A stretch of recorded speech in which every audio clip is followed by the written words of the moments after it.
Que la paz de Dios esté con todos, hermanos. Qué bueno tener la oportunidad de esta tarde de poder estudiar la palabra del Señor. Estamos estudiando el libro de Isaías.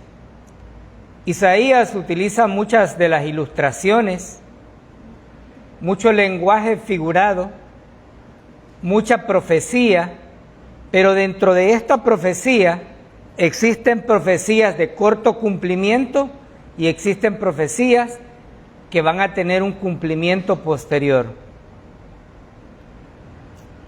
Cuando vemos el cautiverio que tuvo Judá,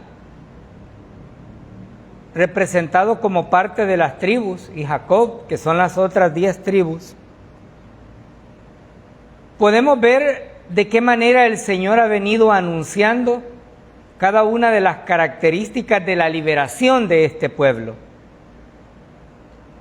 Y cómo Él ha venido mostrando gracia aún en el Antiguo Testamento.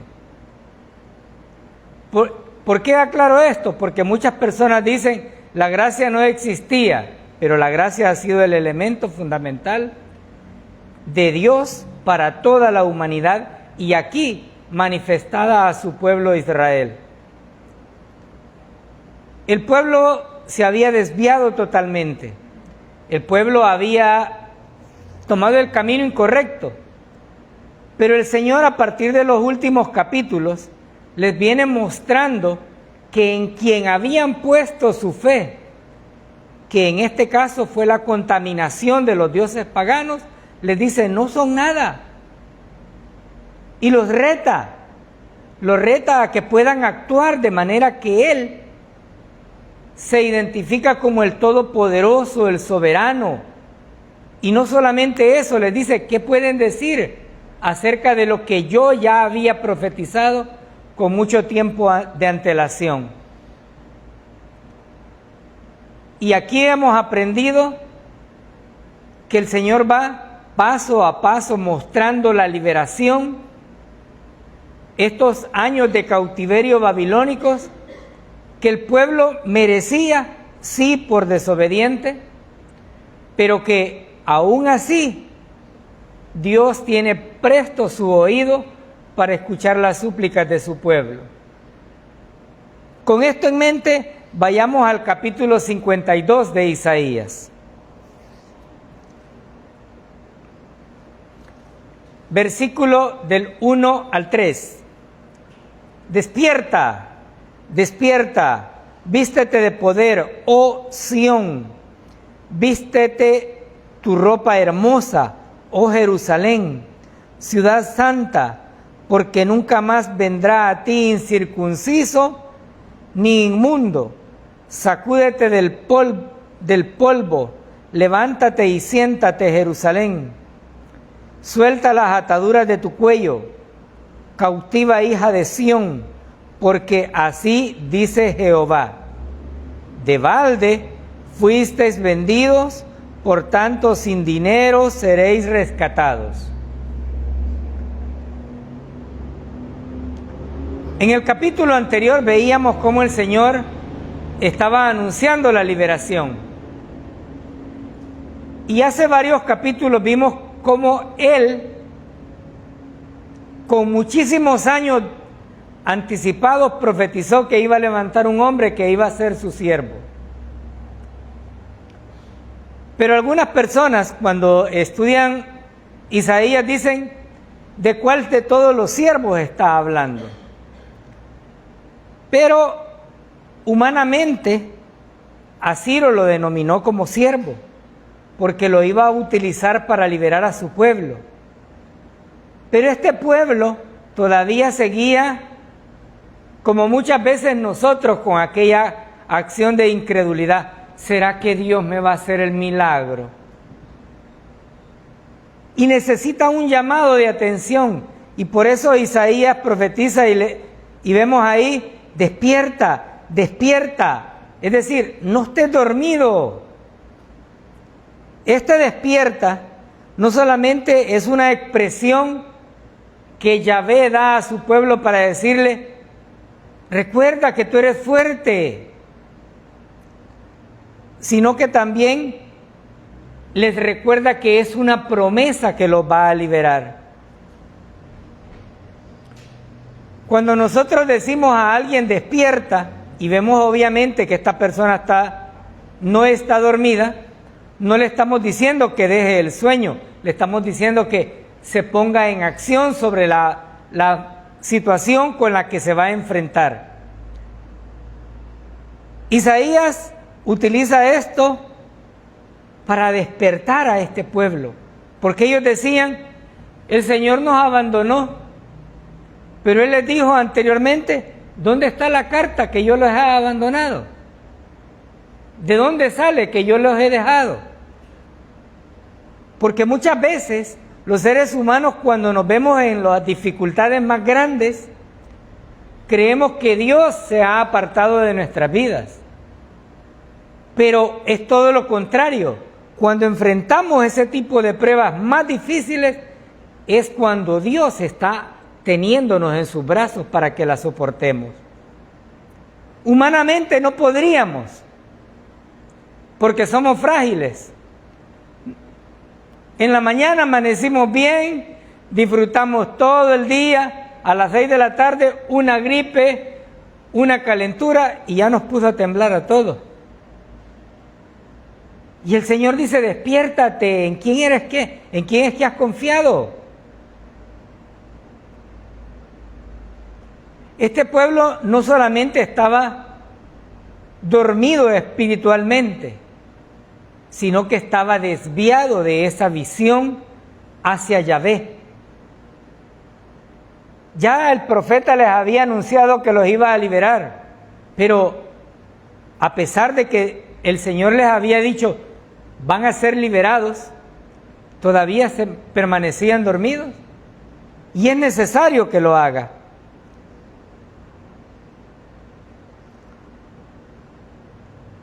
Pero le dice, vístete de poder,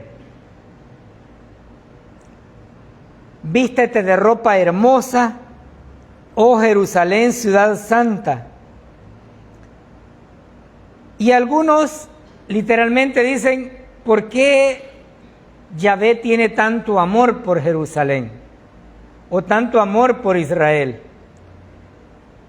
Y muchos dicen, es una ciudad común, llena de pecadores, es una ciudad probablemente no lo que el Señor eligió, pero el Señor en su omnisciencia sabía perfectamente cómo es y cómo iba a ser Israel.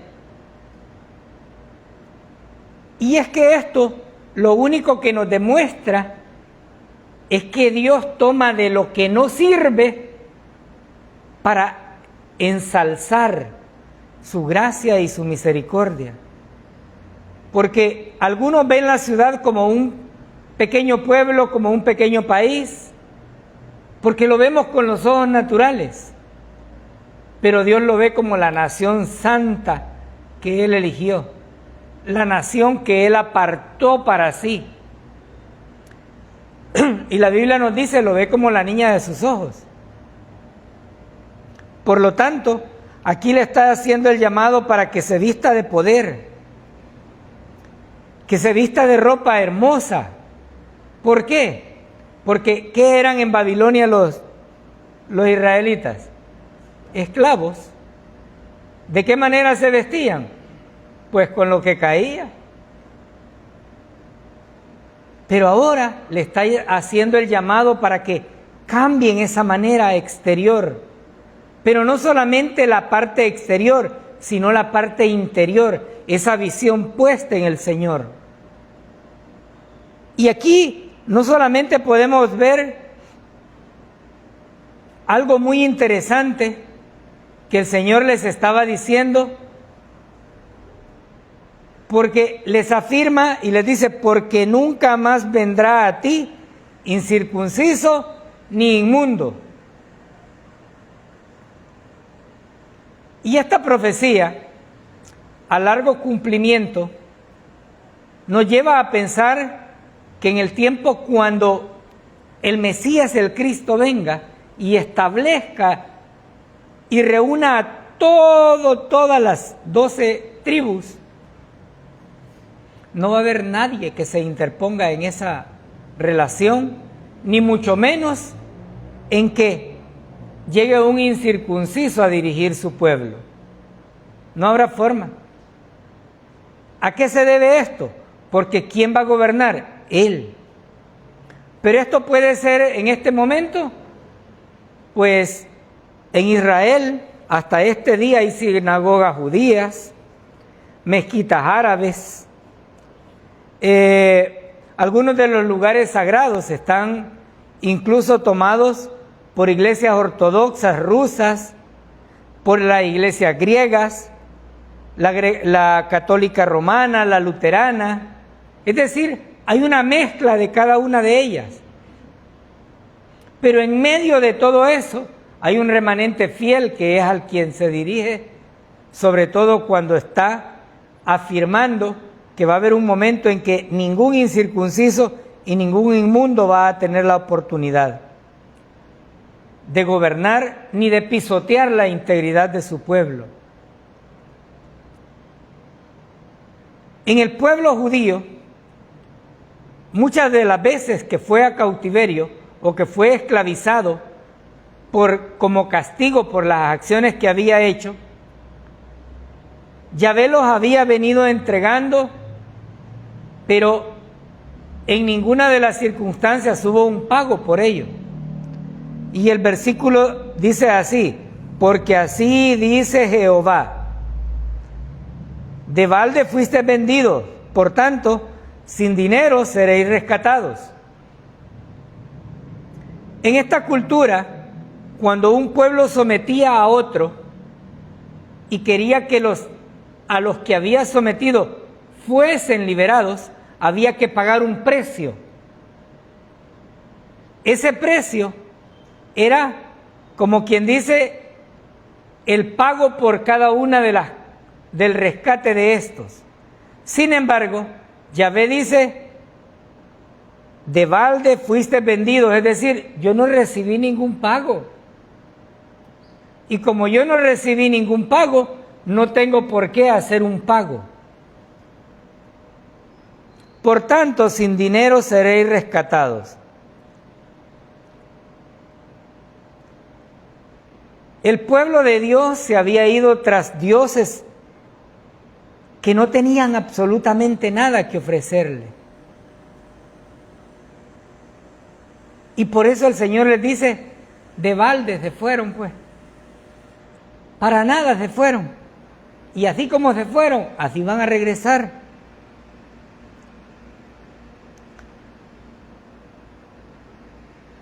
Este pueblo había dejado la provisión de Yahvé por irse tras dioses paganos. Pero Isaías describe que estos dioses paganos no eran nada y que por lo tanto Israel en vano se había ido, despreciando al Dios Todopoderoso, quien le había mostrado su misericordia, guiándole, orientándole, proveyéndole, ayudándole en todas las cosas que él necesitaba.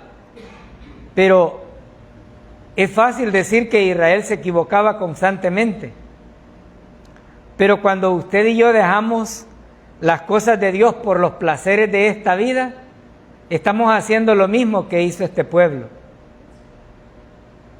vendiéndonos de balde, porque los dioses que en el siglo XXI existen, nuestra comodidad, nuestro confort, el internet, el dinero, las redes sociales, en balde. Y como diría un personaje aquí en San Miguel, de choto, pues. Es decir, ni siquiera hubo un pago. Y es que como creyentes debemos de tomar en cuenta que los placeres que hay en este mundo son pasajeros. Cuando yo escuché decir hace un par de años, aquí en la iglesia, una predicación donde dijeron, si usted quiere una buena comida, hágasela, cómpresela, cómasela, porque va a haber un momento en que ya no se la va a poder comer. ¿Y qué es lo que hace el ser humano? ir acuñando, ir acuñando, ir acuñando. Y ya cuando tiene lo que necesita para comprarlo, ya no se lo puede comer porque ya le hace daño. Es decir, nuestra vista es tan corta que no nos permite ver aquellas cosas. Con mi esposa hacemos el chiste, yo era un amante acérrimo a comer mariscos, sobre todo los cócteles mixtos. Yo compraba, de ser posible, un canasto y medio de curiles, para que tengan una idea. Estamos hablando casi de 90 curiles. Y me sentaba, los sacaba todos y me sentaba a comer. Y déjenme contarles, no puedo comerlo ya. Ya no. No porque esto sea pecado, sino porque ya el cuerpo ya no me lo tolera. Y así va pasando la vida. En balde muchas veces nosotros vendemos al Señor. En balde nos desenfocamos. Pero Isaías le está diciendo al pueblo, así como se fueron en balde tras dioses ajenos, así van a venir, pero para recibir misericordia del Dios Todopoderoso. Porque era común pagar un precio por la liberación. Y vimos cómo Yahvé utilizó a los babilónicos para disciplinar, pero vimos cómo también estos excedieron el castigo que le estaban dando. Y por eso Él los iba a reprender, Él los iba a sojuzgar, porque no solamente les dio potestad sobre el pueblo, pero estos abusaron.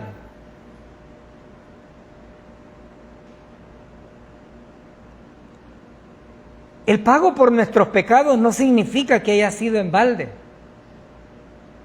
El pago por nuestro rescate tuvo un precio. Y por eso yo no me cansaré de decir bendita gracia.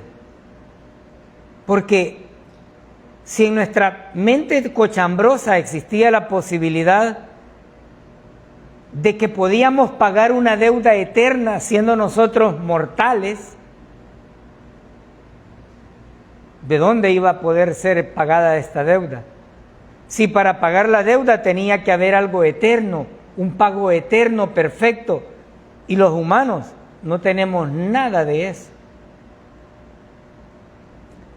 Isaías no solamente está indicando a este pueblo que no va a ser gobernado, que no va a ser tomado de posesión nuevamente, no va a ser esclavizado por ningún incircunciso ni un inmundo, sino que le dice, sacúdete el polvo, levántate y siéntate. ¿De qué se iba a sacudir el polvo? De la esclavitud. ¿Qué significaba sacudirse el polvo? Empezar un momento más de la vida en el que el Señor les iba a guiar. Pero les dice, suelta las ataduras de tu cuello. Muchos de los seres humanos andamos atados al pecado y andamos como esclavos. Las personas dicen allá afuera, no, yo no soy esclavo del pecado, a mí un ratito es que me gusta ver, un ratito es que hago esto, un ratito. Bueno, tanto es el punto que el bolo dice, no, es que yo tomo socialmente. Pues sí, pero es bolo. No, yo un desliz fue el que tuve. No, pero es que permanecemos en ese desliz. Caminamos sobre aceite y en todo momento va a haber una caída. Pero Isaías le está diciendo, suelta las ataduras de tu cuello, libérate, siéntete en esa libertad. Cuando yo veía esto me preguntaba por un momento, si la palabra de Dios vino para hacernos libres, ¿por qué hay tantas personas que están atadas? ¿Por qué hay tantas personas que las ata una regla humana, una falsa enseñanza, y sobre todo una cultura que no nos permite ver más allá de nuestros ojos. Aquí el pueblo estaba cautivo. El mundo en general, en este siglo XXI, sigue cautivo, preso de todas aquellas cosas negativas que a Dios no le agradan.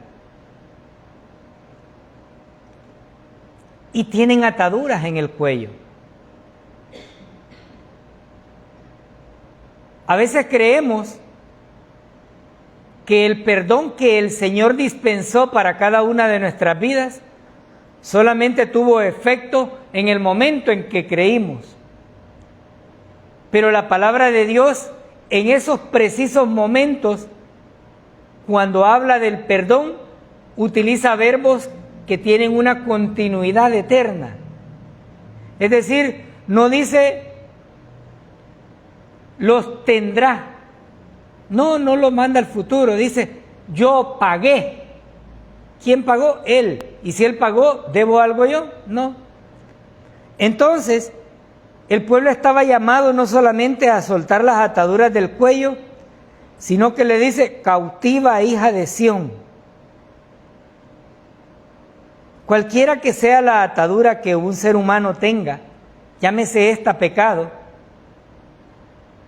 tiene una solución. Y la solución es gratis. ¿Qué es lo que necesita hacer una persona para desprenderse de todas esas ataduras? Creer en la obra redentora de nuestro Señor Jesucristo. Porque todos aquellos que creen en la obra redentora son salvos. Hace unos días tuve la oportunidad de platicar con una persona que se congrega en una iglesia adventista. Y algunas veces hemos tenido la oportunidad de hablar de la palabra de Dios con alguien, pero cuando nos dice yo me congrego en tal iglesia, nos da miedo, porque creemos que estas personas, porque tienen 15, 20, 25 años, saben mucho de Biblia. Pero entre toda la conversación me dice, yo llevo 25 años congregándome, y le digo, perdón la pregunta, ¿usted es salvo? Y a mí me sorprendió y me dijo, porque por gracia sois salvos por medio de la fe, y esto no de vosotros, pues es don de Dios. Y le dije, gloria a Dios. Una iglesia que creía que se salvaba por cumplir la ley. Una iglesia que se creía que se salvaba porque solo el sábado había que congregarse, recitando literalmente Efesios 2, 8, 9 y 10. Y yo le dije, gloria a Dios, porque no es en balde. La predicación de la palabra lleva a cada uno de nosotros a ir conociendo y expandiendo la gracia del Señor. La gente tiene que entender que no se puede salvar por sus propios méritos, que por eso vino un Salvador. Y este mes el mundo lo celebra de tal forma que dice, ha nacido un Salvador, pero nace superficialmente, no en cada uno de los corazones de ellos. Isaías había utilizado la profecía como instrumento para revelar al Todopoderoso, al Yahvé, al que tenía el poder para liberar a su pueblo y que ahora le estaba diciendo que no había nadie quien lo iba a poder sujetar. Y que así como se había ido sin pago, así iba a regresar. Porque no se trataba de que lo iba a rescatar por pago de un precio, si esto se refería económicamente, porque ¿de quién es el oro y la plata? Del Señor. ¿Podía o no podía pagarlo? Sí, pero no lo iba a pagar, ¿por qué? Porque había sido un instrumento que Él había utilizado para disciplinar a su pueblo. Versículo del 4 al 6. Porque así dijo Jehová el Señor: mi pueblo descendió a Egipto en tiempo pasado para morar allá, y el asirio lo cautivó sin razón. Y ahora, ¿qué hago aquí?, dice Jehová, ya que mi pueblo es llevado injustamente, y los que en él se enseñorean lo hacen aullar, dice Jehová, y continuamente es blasfemado mi nombre todo el día. Por tanto, mi pueblo sabrá mi nombre por esta causa en aquel día, porque yo mismo que hablo, he aquí estaré presente.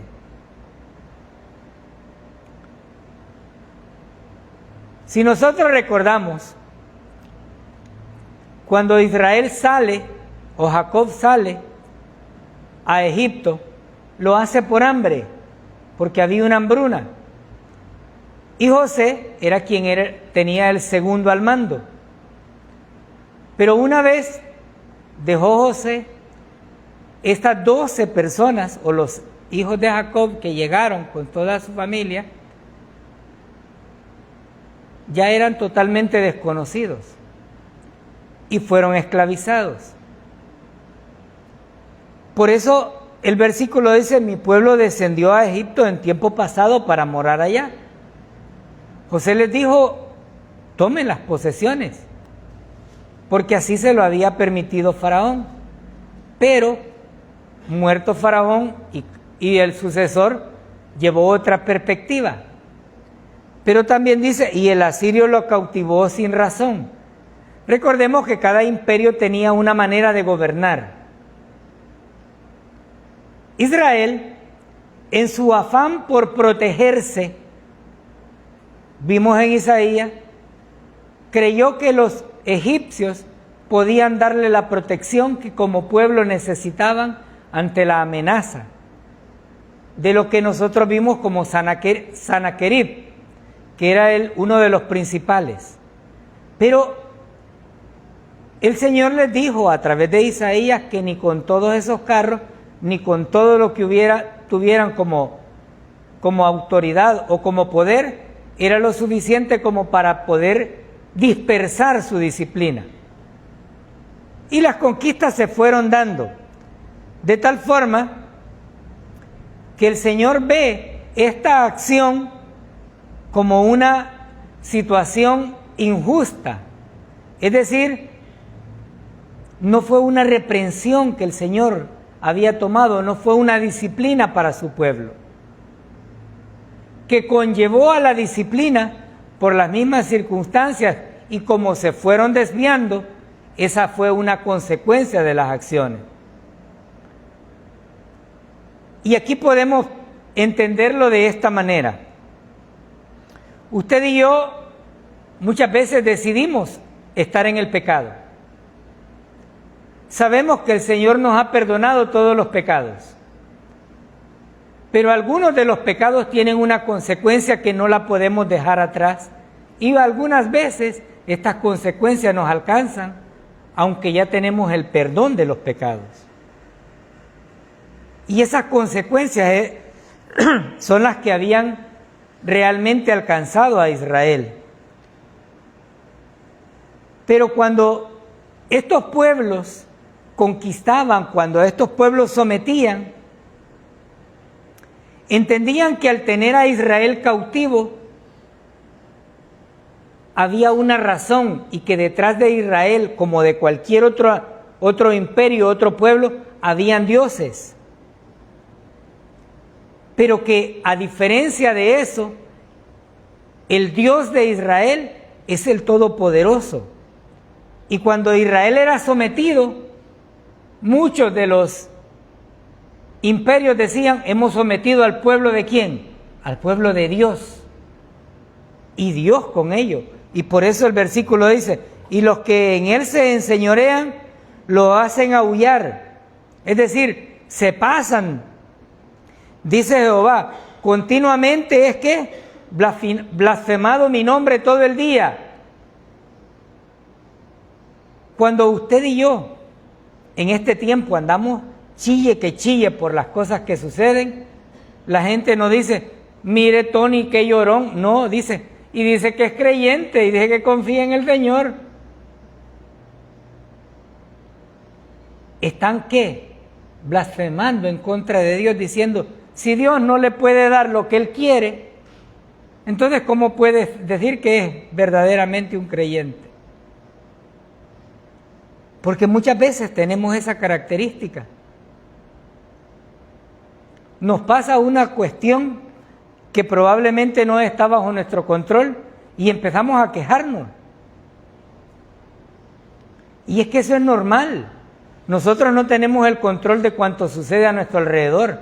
Es Dios quien lo tiene y Él permite que nos pasen algunas cosas para que nos demos cuenta de que no somos autosuficientes y que dependemos de su misericordia. Este pueblo también lo entendía y Dios sabía que estaba siendo blasfemado. Y no solamente eso, aquí le dice, por tanto mi pueblo sabrá mi nombre por esta causa en aquel día. ¿En cuál día? En el futuro. Porque aquí estaba hablando sobre una acción que ya estaba pasando. Ya el pueblo había sufrido, ya el pueblo había sido amedrentado de todas maneras, pero el nombre del Señor era blasfemado continuamente. Y aquí hay otro problema que nosotros debemos de tener en cuenta. Que Dios sea blasfemado entre las naciones paganas no es extraño, pero que Dios sea blasfemado entre aquellos que hemos creído en la obra redentora de su Hijo y de su pueblo, ese sí es un problema. Porque el mundo debe de identificar y reconocer que hay un Dios todopoderoso que sostiene todo cuanto sucede en todo el globo terráqueo. Y que como creyentes estamos llamados a reconocer que la soberanía de Dios para los creyentes tiene altos y tiene bajos. Si el pueblo de Dios estaba pasando dificultades, era justamente porque lo merecía. Pero aún en medio de todas esas dificultades, el Señor le dice, despiértate, vístete diferente, cambia tu forma de actuar y ahora reconoce que Él un día no solamente le va a dar la libertad necesaria, sino que además Él será quien esté gobernando ahí. Qué maravilloso es ver la misericordia de Dios, porque este pueblo no merecía salir del cautiverio. Muchos de nosotros no merecíamos el regalo de la salvación, pero llegó. Llegó y para quedarse, porque llegó no porque nuestros méritos sean buenos, sino porque a Dios le plació regalarla. Y esto es lo que el Señor estaba haciendo notar. Versículo del 7 al 10. Cuán hermosos son sobre los montes los pies del que trae alegres nuevas, del que anuncia la paz, del que trae nuevas del bien, del que publica salvación, del que dice a Sión, tu Dios reina, voz de tus atalayas. Alzarán la voz juntamente, darán voces de júbilo, porque ojo a ojo verán que Jehová vuelve a traer a Sión. Cantad alabanzas, alegraos juntamente, soledades de Jerusalén, porque Jehová ha consolado a su pueblo, a Jerusalén ha redimido. Jehová desnudó su santo brazo ante los ojos de todas las naciones, y todos los confines de la tierra verán la salvación del Dios nuestro. Isaías dice Cuán hermosos son sobre los montes los pies del que trae alegres nuevas. Cuando un pueblo era liberado, habían anunciadores para decir, libertad, libertad. Y esto era un gozo para este pueblo porque había sido oprimido. Pero aquí va más allá acerca de anunciar la libertad física, sino también la libertad espiritual. Es decir, Isaías profetiza que son hermosos los pies de aquellos que anuncian las buenas nuevas. ¿Cuáles son las buenas nuevas? El Evangelio. Para Israel las buenas nuevas eran de que iba a ser libre, que Dios había tenido esa misericordia y los iba a liberar. Pero para nosotros las buenas nuevas es que Dios envió a su Hijo a pagar nuestra deuda, que Él fue el Cordero inmaculado y perfecto que pagó todos nuestros pecados y que nosotros merecíamos estar en ese lugar, pero aquí es donde entran las buenas noticias. Él murió para que yo pudiera vivir. Amén. Romanos capítulo 10 versículo 15 dice, ¿y cómo predicarán si no fueren enviados? Como está escrito, cuán hermosos son los pies de los que anuncian la paz, de los que anuncian las buenas nuevas, es decir, de todos los que anuncian el Evangelio. ¿Por qué? Porque únicamente el Evangelio es el que da la libertad. Porque las buenas noticias es que Dios ama a un pueblo y ama a un mundo de la misma manera y que no hace ninguna acepción de persona. Llevar las buenas nuevas a cada uno de los lugares de la tierra fue una de las misiones que se le encomendó a los apóstoles. Y ellos muy diligentemente fueron y las predicaron. Pero después de que los apóstoles también se involucraron en esto, la iglesia fue enviada a predicar las buenas nuevas de salvación. Cada uno de nosotros estamos llamados a predicar que Dios es el Rey de Reyes y Señor de Señores, que Dios es el que gobierna todo cuanto sucede y que ni siquiera una hoja se mueve si no es su voluntad.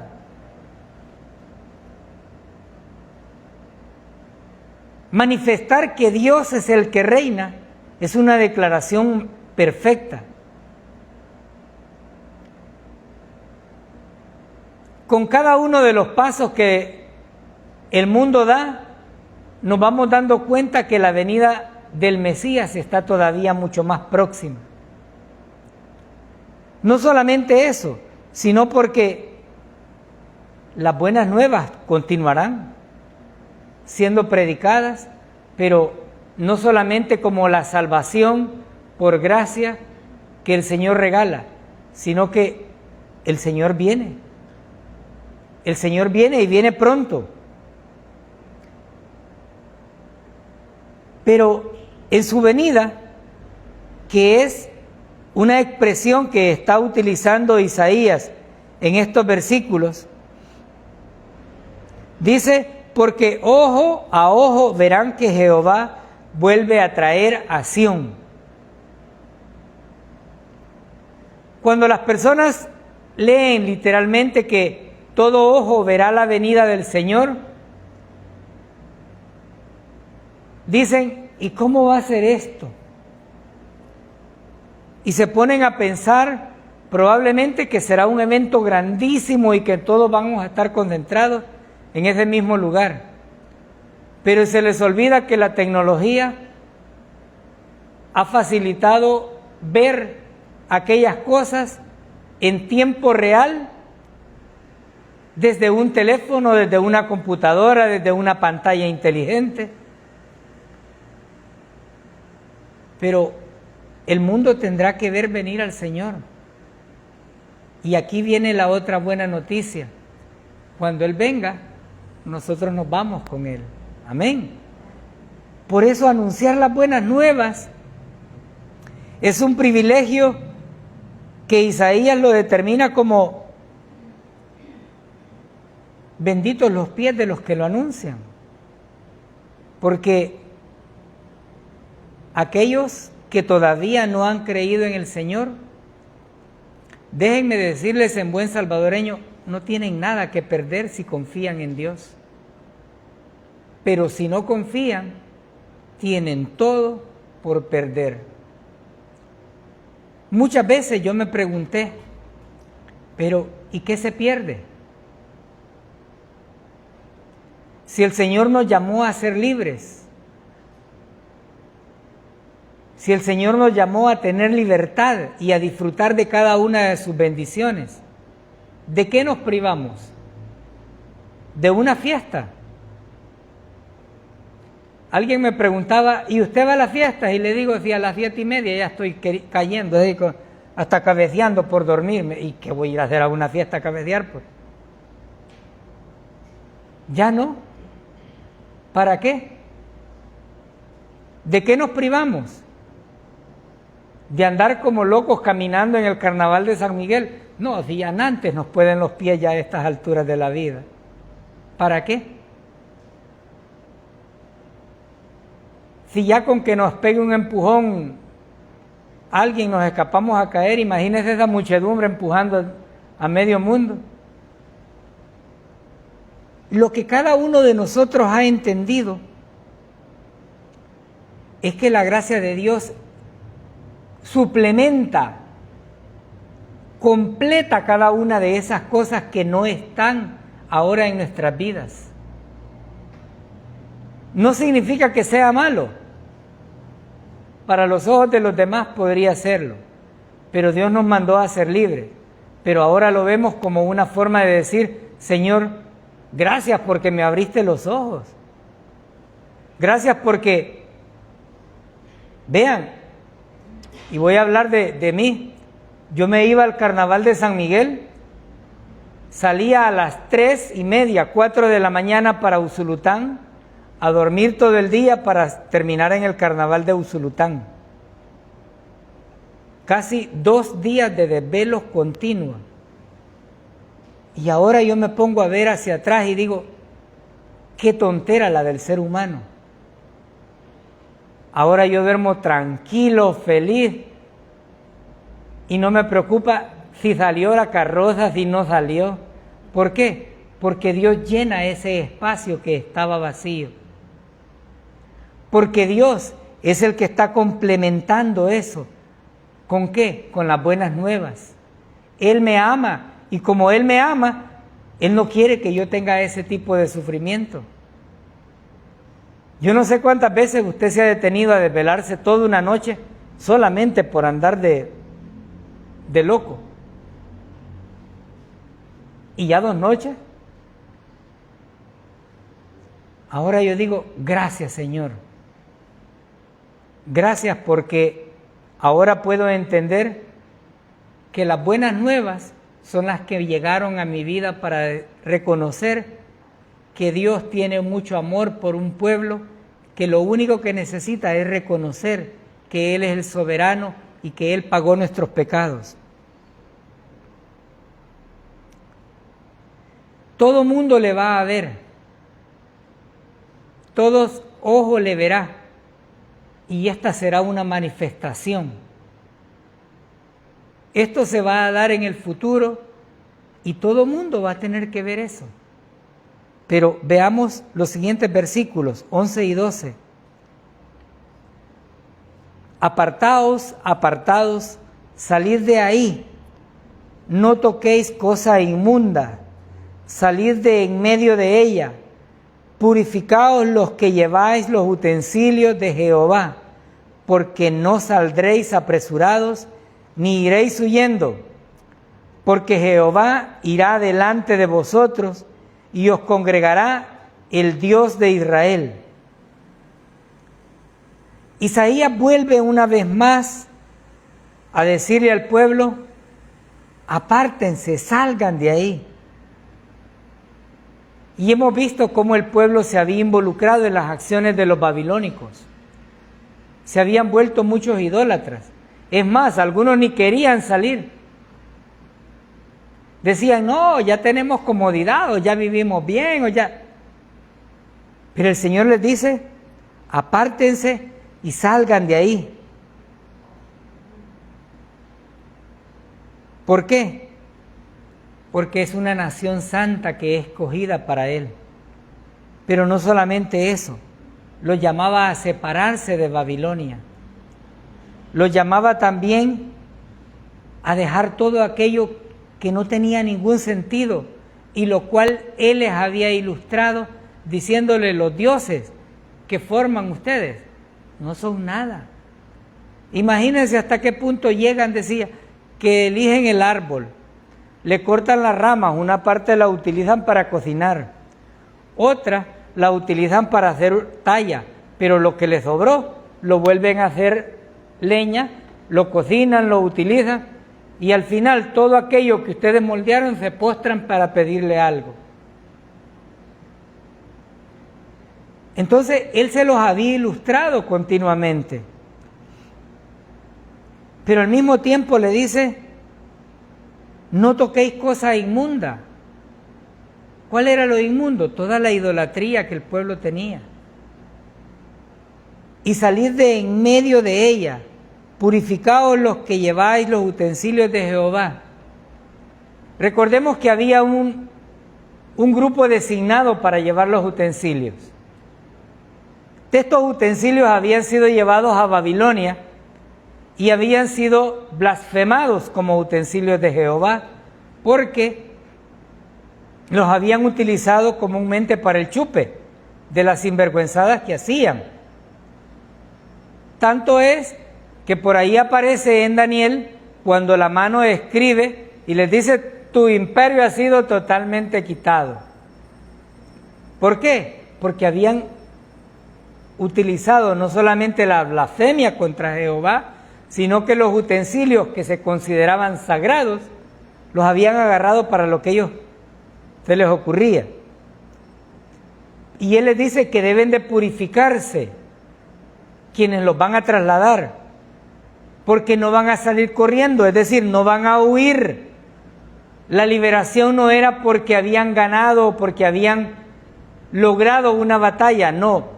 Él les dice: ni iréis huyendo, porque Jehová irá delante de vosotros y os congregará el Dios de Israel. Es decir, yo les estoy garantizando de que no necesitan huir, van a salir tranquilos, ordenaditos. ¿Por qué? Porque Darío iba a hacer que este pueblo no fuera huyendo, sino que incluso les iba a proveer para que su templo regresaran a su lugar y que reconstruyeran el templo. Imagínense cuán maravilloso es lo que Dios estaba haciendo con este pueblo. No tenían que salir huyendo, al contrario, Él los iba a guiar, Él iba a ir adelante, Él iba a ir guiándoles, Él iba a ir caminando junto a ellos. ¿No es eso lo que promete Dios para cada una de nuestras vidas? Caminar a nuestro lado. Y cuando caemos, Él camina por nosotros, porque continuamente lo hacemos. Continuamente caemos y hay momentos en los que decimos: ¿y ahora cómo hago? Pero ahí es donde Dios obra y saca todo a flote para que camine de la manera correcta. Versículo 13 y 14. Ahora Isaías va a cambiar un tema trascendental viendo hacia el reino. Y dice: he aquí que mi siervo será prosperado, será engrandecido y exaltado, y será puesto muy en alto. Como se asombraron de ti muchos, de tal manera fue desfigurado de los hombres de parecer, y su hermosura más que de los hijos de los hombres. Aunque había utilizado la palabra siervos para denominar a personas, aquí se está refiriendo de manera directa al Mesías. ¿Por qué reafirmo esto? Porque ninguno de los hombres fue desfigurado, porque ninguno de ellos cambió su parecer, porque ninguno de ellos pagó el precio. Pero Isaías proclama y dice: he aquí mi siervo será prosperado, será engrandecido y exaltado y puesto muy en alto. Cuando el Señor venga por su iglesia y venga a establecer su reino con su iglesia, todos aquellos que le golpearon, todos aquellos que le mutilaron, todos aquellos que le escupieron, todos aquellos que nunca quisieron creer en la obra redentora y que Él es el único y suficiente Salvador, se van a asombrar.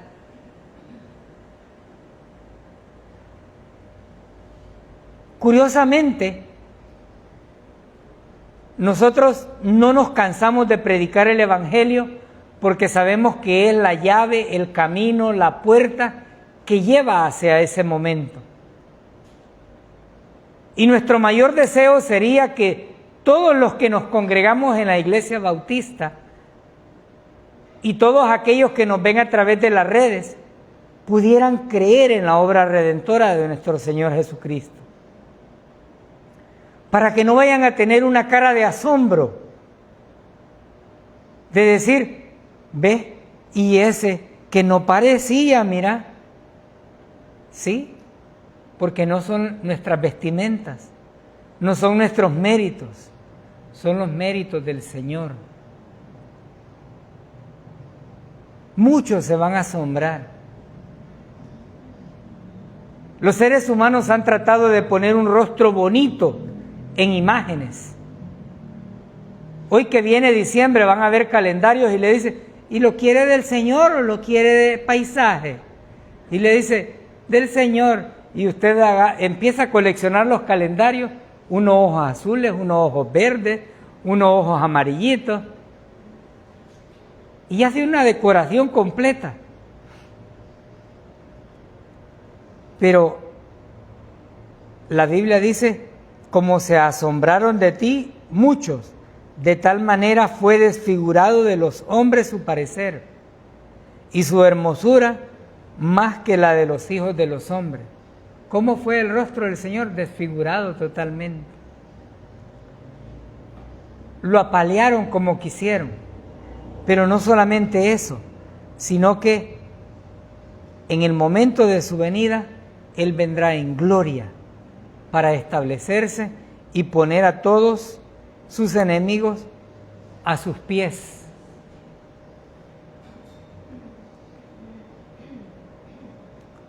Versículo 15. Así asombrará Él a muchas naciones. Los reyes cerrarán ante Él la boca, porque verán lo que nunca les fue contado y entenderán lo que jamás habían oído.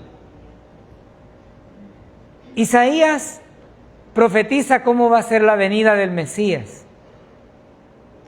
Y en este contexto habían reyes, no habían presidentes. Pero ahora podemos contextualizarlo y decir: así asombrará Él a muchos presidentes, a muchos países.